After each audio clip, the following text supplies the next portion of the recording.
Attempt அடிச்சு pass ஆகிக்கலாம். அதனால என்ன இன்னைக்கு எல்லாமே அந்த செகண்ட் கிளாஸ் தேர்ட் கிளாஸில் பாஸ் ஆகி வரவங்க தான் இன்னைக்கு நல்ல நல்ல பொசிஷனுக்கு போகிறாங்க. ரூல்ஸ் எதுவுமே இல்லை. பேரண்ட்ஸ் கரெக்டாக இருந்தாங்கன்னா கரெக்டாக இருக்கும். ஏன்னா உட்காந்து பேரண்ட்ஸ் பேசுனாங்கன்னா பேரண்ட்ஸ் ப்ரெஷர் இல்லாமல் இருந்துச்சுன்னா எல்லாமே கரெக்டாக இருக்கும். இப்போ வந்து சில பேர் வந்து சில வீட்டில் வந்து ப்ரெஷர் இருக்கும். இது படித்தே ஆகணும், டாக்டர் ஆகே ஆகணும். பர்சனலி என்னோட 10th மார்க் +1 கம்பேர் பண்ணும்போது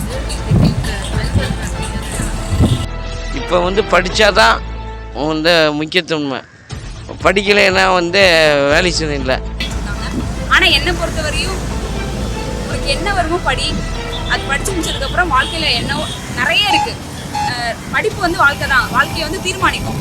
அது மட்டும் இல்லாமல் நீ வந்து படிப்பே தான் வாழ்க்கை. இது முடிஞ்சிச்சுன்னா, அதாவது 12th முடிஞ்சிச்சுன்னா வேறு எதுவும் நம்மளால் பண்ண முடியாது.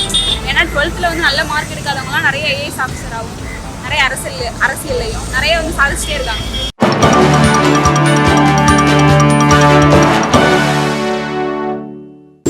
இந்த நியூஸ் டுடே இந்தியா நேயர்களுக்கு வணக்கம். இன்னைக்கு நம்ம சேனல்ல எந்த டாபிக் பார்க்க போறோம் அப்படின்னா, பப்ளிக் எக்ஸாம் ரிசல்ட்ஸ் அப்போ ஸ்டூடெண்ட்ஸ் நிறைய தவறான முடிவுகள் எடுக்கிறாங்க. ஸோ இப்போ எழுத போகிற ஸ்டூடெண்ட்ஸ்க்கு நீங்கள் என்ன சொல்லுங்கள்? பர்சனலி என்னோட 10th மார்க் +1 கம்பேர் பண்ணும்போது 12th வந்து நான் கம்மியாக தான் இருக்கேன். ஸோ எனக்கு வந்து ஆப்பர்ச்சுனிட்டிஸ் நிறைய இந்தியும் நானும் அந்த தோட்டை இருக்கும். ஸோ அது எனக்கு வந்து கனெக்ட் பண்ணி ஸோ ஐ திங்க் நம்ம வந்து இன்னும் நிறைய ஸ்டூடெண்ட்ஸ்க்கு வந்து இந்த ஆப்பர்ச்சுனிட்டிஸ் இருக்குது, இதெல்லாம் இருக்குன்னு அப்படின்றது தெரியல. நிறைய ஸ்டூடெண்ட்ஸ்க்கு வந்து தெரியல. கவர்மெண்ட் ஸ்கூல் ஸ்டூடெண்ட்ஸ்க்கெல்லாம் ஒரு ஐடியாவும் இருக்க மாட்டேங்குது. அண்ட் நான் வந்து டியூஷனும் எடுத்துகிட்டு இருக்கேன். ஸோ அவங்கக்கிட்ட என்னால் எவ்வளோ முடியுமோ நான் அந்தளவுக்கு அவங்களுக்கு வந்து இத்தனை டிஃப்ரெண்ட் கேட்டகரிஸ் இருக்குது, இத்தனை இருக்குன்றதை நான் அவங்களுக்கு ஸோ ஐ திங்க் அவங்க வந்து கொஞ்சம் பிரேவாக இது ஃபேஸ் பண்ணாங்க. ரூல்ஸ் எதுவுமே இல்லை. பேரண்ட்ஸ் கரெக்டாக இருந்தாங்கன்னா கரெக்டாக இருக்கும். ஏன்னா உட்காந்து பேரண்ட்ஸ் பேசுனாங்கன்னா பேரண்ட்ஸ் ப்ரெஷர் இல்லாமல் இருந்துச்சுன்னா எல்லாமே கரெக்டாக இருக்கும். இப்போ வந்து சில பேர் வந்து சில வீட்டில் வந்து ப்ரெஷர் இருக்கும். இது படித்தே ஆகணும், டாக்டர் ஆகே ஆகணும். அப்படியெல்லாம் இல்லாமல் உனக்கு என்ன விருப்பம் இருக்கோ நீ செய்வா. ஆனால் முடியாமல் விட்டுடக்கூடாது. உனக்கு என்ன இருக்கோ விருப்பத்தில் அது செய்யலாம். அது நல்லதாக இருந்தால் ஓகே, கெட்டது வந்து அது தெரியுது. இப்போ கல்வின்றதே வந்து இப்போ என்ன பண்ணுறது எல்லாமே காமன் ஆயிடுச்சுங்க. படிப்புன்றதை தவிர்த்து நம்ம வேறு என்ன கற்றுக்கிட்டோம். அதனால நான் வந்து படிப்பு இது வந்து ரொம்ப இதை நான் குறைச்சி பேச கிடையாது. பரவாயில்ல, அட்டெம்ப்ட் அடித்து பாஸ் ஆகிக்கலாம். அதனால என்ன இன்றைக்கி எல்லாமே அந்த செகண்ட் கிளாஸ் தேர்ட் கிளாஸில் பாஸ் ஆகி வரவங்க தான் இன்றைக்கி நல்ல நல்ல பொசிஷனுக்கு போகிறாங்க. அப்படியே அதை அட்டெம்ப்ட் பண்ணி பாஸ் ஆகிட்டு 12th முடிச்சுட்டு அப்படியே ஏதாவது ஒரு டிகிரி முடிச்சுட்டு ஒரு டிஎன்பிசியில் படித்து பாஸ் ஆகலாமே, அது அவ்வளோ பெரிய விஷயம்லாம் இல்லை. அட்வைஸ்னா நல்லா திறமாக படிக்கணும். நல்ல ஒரு அடுத்த இதில் வந்து அவங்களுக்கு ஒரு பெனிஃபிட்டு, ரொம்ப பெனிஃபிட்டாக இருக்கும். இப்போ படித்தா தான் அடுத்த இதில் வந்து அவங்களுக்கு வந்து ஒரு இப்போ நான் வர காலங்களில் பூரா எல்லாம் இங்கிலீஷ் மீடியம் ஆகிப்போச்சு. எங்கே பார்த்தாலும் நான் தமிழுக்கு இதுக்கெல்லாம் வழிவு கிடையாது. இப்போ வந்து படித்தா தான் வந்து முக்கியத்துவம். படிக்கலைன்னா வந்து வேலை செய்ய இல்லை. உங்களை 10th படித்தாலே உங்களுக்கு வந்து ஒரு கவர்மெண்ட்டில் வந்து உங்கள் பதிவாகிடுது. எம்ப்ளாய்மெண்ட்டில் இருந்து ஒரு கவர்மெண்ட் சர்வர் மாதிரி உங்களை பதிவு பண்ணிடுறாங்க. அதனால் வந்து நீங்கள் வந்து இப்போ ஒரு ஸ்டெப்பு எடுத்து வைக்கங்கன்னா அது ஒரு கவர்மெண்ட்டுக்கு உள்ளே போகிற மாதிரி பெரிய அளவு ஒரு கஷ்டப்பட்டு முன்னேறி இவ்வளோ நாள் இல்லாத சாதிக்கிறத வந்து பெரிய சாதனையாக நீங்கள் சாதிக்கிங்க. அது வந்து உங்களுக்கு பிற்காலத்தில் அது ரொம்ப பயன்படுத்தும். இப்போ நீங்கள் எவ்வளோ கஷ்டப்படுறீங்க அவங்க வாசம்தான் இல்லைங்களா. அந்த கஷ்டத்தை வந்து கூட கொஞ்சம் இதோட ரொம்ப ரிஸ்க் எடுத்து படித்தீங்கன்னா உங்களுக்கு வாழ்க்கையில் வந்து வெற்றிக்கு மேலே வெற்றி வரலாம். ஏன்னா இப்போ இது வந்து ஃபஸ்ட்டு வெற்றி, இது அடித்தளம் போடுறீங்க.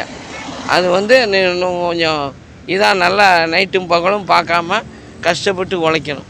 என்னுடைய கருத்துக்கள் வாழ்க்கை.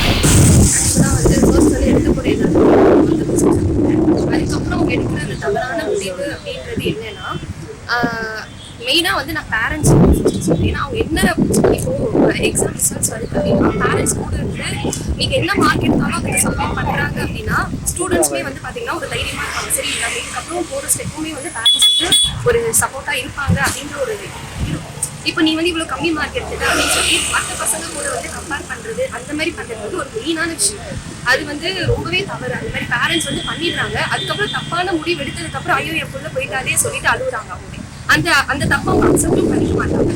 அதுக்கப்புறம் வந்து ஸ்கூல்ஸ்லேயே வந்து என்ன பண்ணுறாங்கன்னா பசங்களுக்குள்ள ஒரு பார்ஷாலிட்டி பார்க்குறது வந்து ஃபர்ஸ்ட் மார்க் செகண்ட் மார்க் அந்த மாதிரி பார்க்கும்போது எல்லாருமே வந்து ஒரு தாழ்வு மனப்பான்மை வந்துடும். ஐயோ நம்ம கம்மி மார்க் எடுத்துட்டோம், இது வந்து தெரிஞ்சதுன்னா அசிங்கமாயிடுமே அப்படின்ற ஒரு இதில் மெயினாக வந்து இந்த 2 விஷயம் தான்.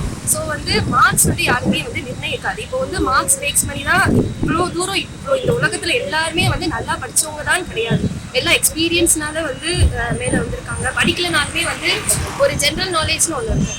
அது மூலியமா இல்லை பெரியவங்களோட இது மூலியம் அந்த அவங்களோட ஸோ மார்க்ஸ் தான் ஸ்டடீஸ் தான் அப்படின்னு கிடையாது. ஸ்டடீஸும் முக்கியம் தான், அது முக்கியம்னு சொல்லலை, முக்கியம் இல்லைன்னு சொல்லலை, ஸ்டடீஸும் முக்கியம் தான். ஸோ முடிஞ்ச அளவுக்கு நம்ம படிப்போம். அதுக்காக ப்ரெஷர் ஏற்றிக்கிட்டு நம்ம வந்து ஒரு தப்பான முடிவு எடுக்கிறதுனால நான் இப்போ செத்ததுக்கப்புறம் அதனால எந்த பிரயோஜனமும் கிடையாது. அது வந்து பார்த்தீங்கன்னா நீ அவ்வளோதான் செத்தாச்சு, அவள் வந்து கம்மி மார்க் எடுத்தா செத்துட்டா அவ்வளோதான், அதை பற்றி யாரும் பேச போகிறதும் கிடையாது அதுக்கப்புறம். அதனால இதில் வந்து ஒரு அசிங்கம் எதுவுமே கிடையாது. கம்மியாக அடிச்சா அடுத்து என்ன எக்ஸாமோ இல்லை அடுத்து வேற ஏதாச்சும் ப்ரிப்பேர் பண்ணி அதில் எப்படி முன்னேறலாம் அப்படின்றது தான் வந்து நம்ம யோசிக்கணுமே. ஸோ இதுக்கு வந்து மெயினாக பேரண்ட்ஸ் அவங்க சப்போர்ட் வந்து மெயினாக தேவை. அதுக்கப்புறம் அவங்களுக்கு ஃப்ரெண்ட்ஸ் எல்லாருமே வந்து அவங்க கூட இருந்து எல்லாருமே ஃப்ரெண்ட்ஸாக இருக்கிறது, அந்த மாதிரி ஜாலியாக ஸ்பெண்ட் பண்ணுறது அப்படின்லாம் வந்து ஒரு மெயினான விஷயம். ஸோ வேறு எதுவும் இல்லை. கஷ்டப்பட்டு படிச்சாதான் கஷ்டப்பட்டு நம்மளால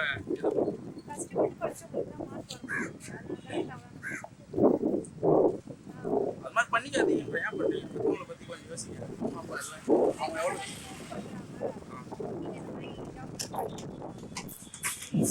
அதை செய்யணும்.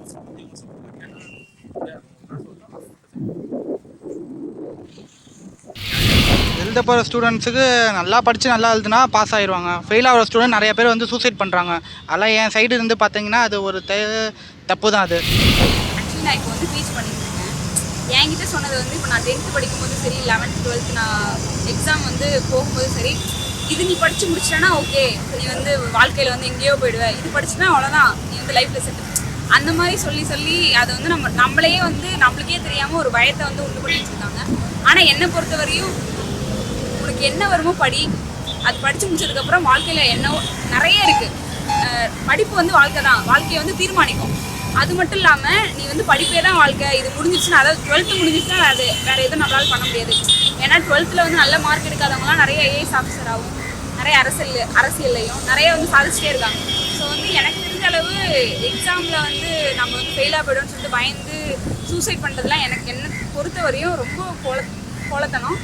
அது மட்டும் இல்லாமல் இதில் வந்து பேரண்ட்ஸ் சைட்லேருந்து நான் என்ன சொல்லணும்னு விருப்பப்படுறேன்னா, பேரண்டிங்னா எல்லாத்துக்குமே பேஸ் அப்படின்னு சொல்லிட்டு அதை பற்றின ரிசர்ச் தான் நான் இப்போ பண்ணிகிட்ருக்கேன். ஸோ வந்து பேரண்டிங் தான் எல்லாமே. நீங்கள் வந்து குழந்தைங்களை வந்து ரொம்ப ஸ்ட்ரெஸ் பண்ணாதீங்க, இது முக்கியம் அது முக்கியம், இது பண்ணாதான் அவனால் முடியும் அப்படின்ற மாதிரிலாம் ஸ்ட்ரெஸ் பண்ணாதீங்க. அந்த பசங்களுக்கு வரும், நீங்கள் துணையாக இருந்தாலே போதும், அவ்வளோதான். தேங்க்யூ ஸோ மச் ஃபார் வாட்சிங் அவர் வீடியோ. இன்னும் இந்த மாதிரி நிறைய சுவாரஸ்யமான வீடியோஸோட நெக்ஸ்ட் நாங்கள் சந்திக்கலாம். ஸோ உங்களுக்கு இந்த கொஷின்ஸ் ஏதாவது நீங்கள் கேட்கணும் அப்படின்னு நினச்சிங்கன்னா மக்கள்கிட்ட நீங்கள் அதை வந்து கமெண்ட் பாக்ஸில் வந்து கமெண்ட் பண்ணுங்கள். அண்ட் மறக்காமல் சப்ஸ்கிரைப் பண்ணிடுங்க. அண்ட் ஆல்சோ பெல் பட்டன் வந்து ப்ரெஸ் பண்ணிடுங்க. ஸோ அதுவரை உங்களிடம் வந்து விடைபெறுவது உங்கள் விஜய் சிறீன்.